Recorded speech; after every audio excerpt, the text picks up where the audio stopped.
Yo people, welcome back to another review. This time Daredevil Born Again episode 9, part 1 finale, season finale, whatever you want to call it. And there were a lot of people talking about the directors for episode 1 being the same as the directors for the last few episodes. And apparently some, if not all, were from the Netflix show. And I think we can tell. I did still like the show overall, even though there was a lot of inconsistencies and stupid moments in the middle of the season, which are probably brought to you by those Disney directors. However, the finale was handled a lot better than the other finales that we've seen across all the other Disney Plus shows. The levels of everything in terms of directing compared to what Disney did is clear to see. These directors, however, I think they did struggle a little bit trying to juggle all these stupid plots.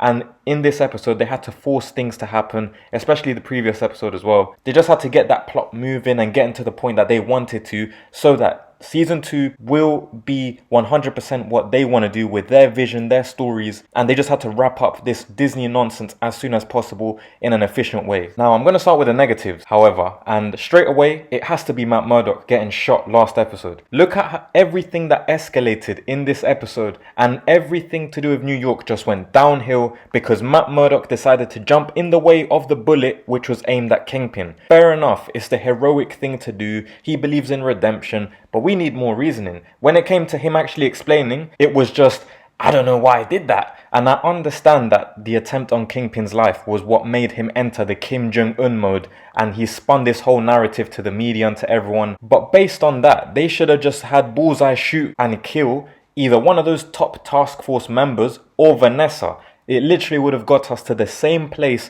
of an enraged Kingpin, especially with a valid reason if they were to kill Vanessa. The death of his wife, on top of maybe the death of a task force member, would have been reasonable enough as to why he would have enraged and just gone full out crazy like this. The one problem I do have with Kingpin and Vanessa is all season pretty much now, either one of them will just win. In this episode they both win, and there's not really been any sacrifices that they've had to make, any L's they've had to take. And really, it's just been unrealistic in my opinion. Usually, all your wins come with a loss at some point. And as for Matt Murdock, he's actually been made to do some pretty stupid things in this whole season, to be honest. And I get he was doing the whole, I haven't been myself since Foggy died. And he gave that whole speech with Karen at the end.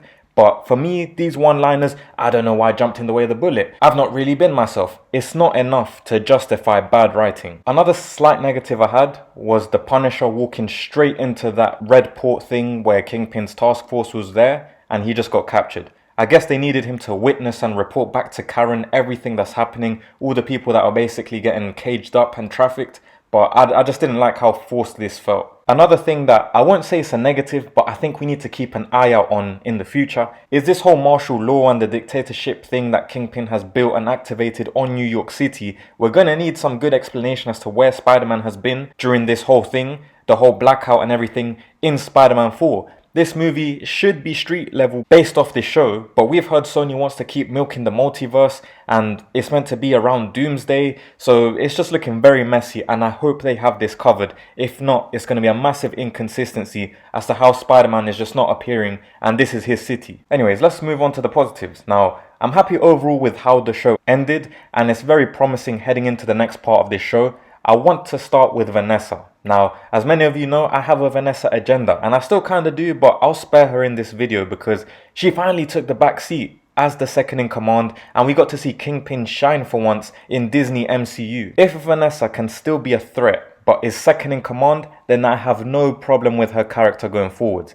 We saw how she literally forced Bullseye into working with her, and we saw Kingpin didn't go to jail after season 3 because they framed that police guy. As for Kingpin, this is all I wanted to see from him in the MCU. The way they treated him here, I'm happy we got there, even though we did have to go through the struggle of the simping and all of that stuff. Even the suit with the yellow goldish tie, that's classic Kingpin for me. And the way he absolutely crushed that gully guy, whatever his name is, the head of the police, he didn't kill that guy. He destroyed that guy. He made sure there's no point of having a funeral. Just burn him. Ashes. Because there's no point looking at his body after that. And going forwards, these are the levels of Kingpin that need to be maintained. No more of this, Vanessa, am I allowed to do this? Vanessa, Vanessa, Vanessa, you're not a dog, yeah? Do your own stuff like you did here. And this is what we need to see. Anyone tries any slick shit, murdered in the most destructive ways possible. I actually celebrated when Kingpin actually destroyed that guy. It sounds bad, but it's just because I've been waiting for this level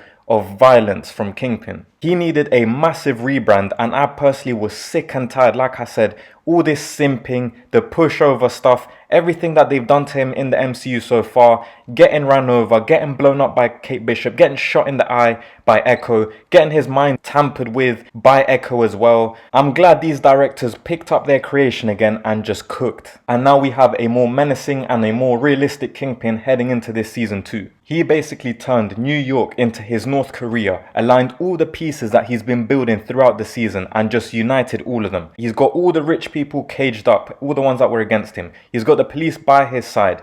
He's got the rich people by his side, all the politicians by his side. There's no way of stopping him apart from the vigilantes, but guess what? He's made that illegal. So the odds are very highly stacked against our heroes, and this is exactly what we needed to see. We also have that interesting element, the whole fight for the Red Port thing, where you can't get taxed. It's technically not part of America, it's not part of New York, so anything can just happen there. So yeah, no rules pretty much. That's no man's land, so good luck with that. But one thing I didn't like, after Foggy got shot, surely that should have been investigated as to why that conveniently happened. He was about to win a big case and he dies just before. Look how easy it was for them to piece all these clues together over the last 2 episodes. But we didn't do that. We let over a year go by. That's the only inconsistency that I have. But yeah, it is what it is. Another positive is Daredevil. And some people might be disappointed with him as he didn't really get like a big final fight scene apart from at his apartment with the Punisher. But the guy was still injured. So overall, I'm happy with the direction they took him in. Not everything has to be a big final boss fight. And I actually liked his moments with Karen,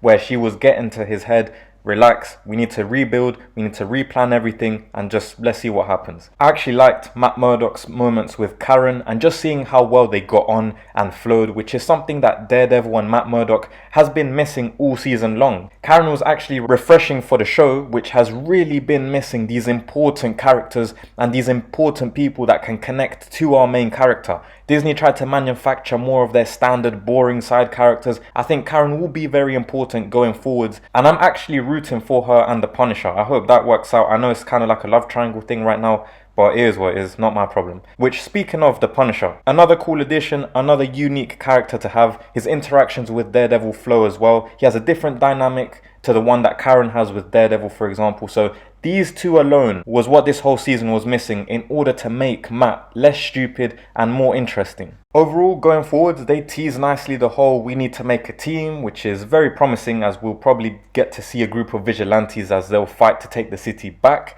As of now, they have the officers that don't like Kingpin and want to do what's quote-unquote right.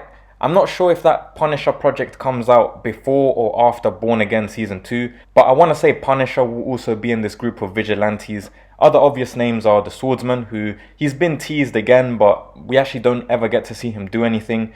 Luke Cage, Iron Fist, Jessica Jones, those Defenders people from the Netflix show, they have to be in this. The White Tiger could be another one. I know Spider-Man can't appear in these shows, but maybe we get to see him joining and helping out in Spider-Man 4. Again, I'm a bit skeptical about how all of this is going to flow into that movie. We could see Miss Marvel and Kate Bishop, which personally I wouldn't like to see, but based off where they are, it probably makes sense for them to be there. Maybe a little Kate Bishop role somewhere with the Swordsman. Maybe Kate Bishop adds White Tiger to the Young Avengers or something, I don't know. And I have two characters which I'd personally like to see. I doubt this will happen, but it would be Moon Knight and Elektra. I think they could actually blend nicely with the group that is potentially going to be made. We don't even know what's happening with the Hand and all that mystical nature. Are they going to be in Season 2? I personally think they might be towards the end. I don't know if we're getting a Season 3 or not, but the Hand has to surely be involved in some way, shape or form. But yeah, these next 8 episodes will be very promising, very action-packed. Matt and the others will be chased around the city, so I assume we won't even get to see much of Matt Murdock in this second part. I don't think we'll see him as a lawyer as well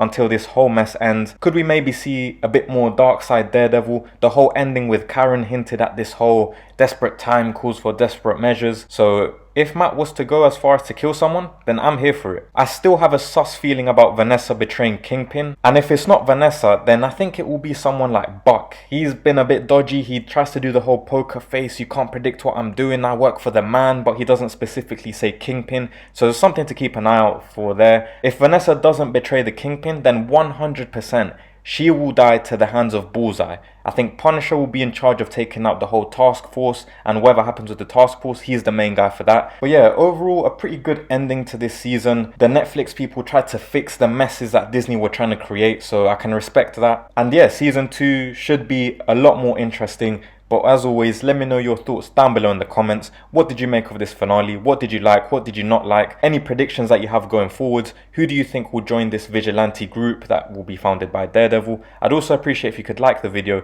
sub to the channel, and thank you for your time.